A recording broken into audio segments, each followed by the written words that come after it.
In a credential stuffing attack, automated scripts can test millions of stolen username and password combinations across hundreds of platforms in minutes. The volume of these attacks exploits a core structural weakness in early internet security. Single-factor security architectures, systems relying entirely on a password, are inadequate against modern, automated brute force. From the server's perspective, a standard logging portal receives a correct character string. It has no mechanism to distinguish whether those characters were typed by a legitimate human user or injected by a Python script utilizing a leaked database. To solve this, engineers introduced multi-factor authentication, or MFA. The principle is to distribute the verification process across distinct, independent proofs of identity so that compromising one vector does not compromise the entire system. These proofs are grouped into three ontological categories. The first is knowledge. This is something you know, like a password, a PIN, or the answer to a security question. The second category is possession. This requires proving you hold a specific physical object, like a registered mobile phone, a smart card, or a hardware security key. The final category is inherence. This is something you are, utilizing unique biological metrics like fingerprint scans, facial recognition, or iris patterns. Transitioning to MFA requires a deliberate shift in architecture. The goal is to build dynamic, phishing-resistant ecosystems that rely on a calculated combination of these distinct factors. The first major upgrade to the password added a possession factor, typically delivering a one-time passcode via SMS text message or automated voice call. This authentication trade-off matrix maps the overall security strength of a factor against its susceptibility to phishing and interception. SMS-delivered passcodes evaluate poorly on this matrix. They offer low security and remain vulnerable to out-of-band interception. The critical flaw lies in network routing. An SMS code only proves control of a telecom number, not the physical device itself. This exposes the user to SIM swagging, where attackers port the victim's phone number to their own device and intercept the codes directly. To bypass the vulnerabilities of the telecom network, engineers developed time-based one-time passwords, or TOTP, generated locally within dedicated Authenticator apps.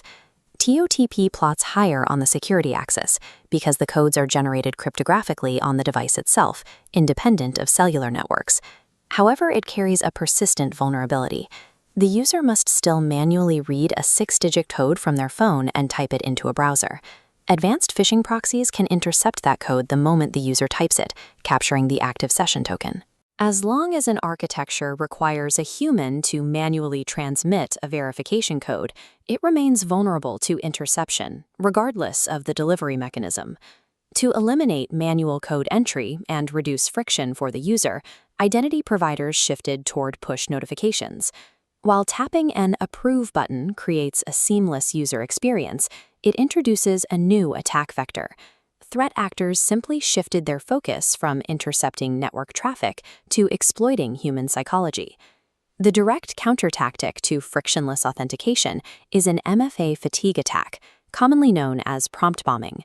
In a fatigue attack, threat actors trigger push notifications repeatedly, often late at night. They relentlessly overwhelm the target's device until the frustrated user hits Approve just to make the alert stop. Mitigating prompt bombing requires specific technical configurations. Mandates now dictate the use of number matching, forcing the user to type a specific number displayed on the login screen into their app, and context display, which shows which app and location is requesting access. Optimizing the user experience without strict cryptographic binding merely transfers the system's vulnerability from network interception directly to human error. FIDO2, WebAuthn, and PIV smart cards shift the authentication landscape toward a hardware-bound cryptographic standard. These utilize public key cryptography. A unique private key is generated and permanently stored on a specialized hardware chip inside the user's device. That private key never leaves the hardware. Legacy systems rely on shared secrets, passwords or OTPs, that exist on the server and must be transmitted by the user. If they are transmitted, they can be intercepted in transit. A FIDO2 signature is bound directly to the requesting website's domain. If a user visits a fake login page, the hardware key recognizes the domain mismatch. The request is automatically rejected, neutralizing both man-in-the-middle attacks and credential replay. Returning to our matrix, FIDO2 sits in the highest tier of security strength and the lowest tier of phishing susceptibility. Because of this mathematical certainty, the Cybersecurity and Infrastructure Security Agency, CISA, designates FIDO2 and WebAuthn as the gold standard for phishing-resistant MFA.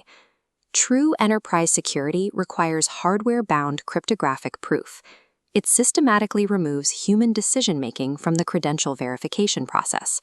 With the right factors established, the architectural focus shifts from the factors utilized to the conditions under which they are triggered. Static security rules demand the same high-friction authentication for every single action. This degrades productivity and trains users to blindly accept prompts out of habit. This logic gate represents a continuous risk evaluation engine. Instead of a binary login check, the system adjusts authentication requirements based on real-time telemetry.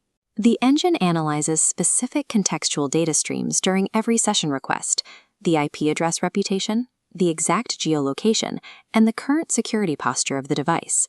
If a user logs in from a known corporate laptop on a familiar office network, the engine calculates a low-risk scenario. It grants access with minimal friction. Conversely, if the system detects an anomaly, like a login attempt from a new geographic location that constitutes impossible travel time, it triggers an immediate step-up requirement, demanding a hardware key to proceed. Zero-trust environments do not assume safety once the perimeter is breached. They continuously verify trust using ongoing behavioral telemetry. Passkeys represent the transition to fully passwordless authentication.